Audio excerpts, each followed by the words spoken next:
তো hello guys, welcome to my YouTube channel.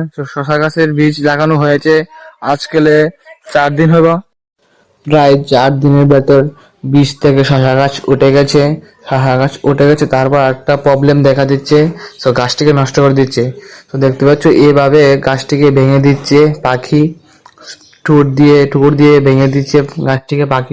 যে যে জায়গার গাছটিকে নষ্ট করে দিয়েছে পাখি, সে জায়গাতে আরেকবার নতুন করে শসা গাছের বীজ লাগানো হবে। তো পুরোটাতেই নষ্ট করে দিয়েছে পাখি। তো নষ্ট করার জন্য তার জন্য আমি বন দিয়ে শসা গাছের খাটটিকে গুঁড়া দিয়ে দিব। যদি শসা গাছের চারাটিকে পাখি দেখতে না পাইলে শসা গাছের চারাটিকে নষ্ট করতে পারবে না।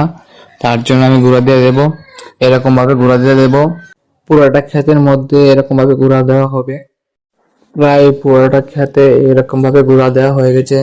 সো আজকে ভিডিওটা এতটুকু, একবার নেক্সট ভিডিওতে দেখা হবে। যদি ভিডিওটা ভালো লাগে থাকে অবশ্যই লাইক এবং সাবস্ক্রাইব করে দিও।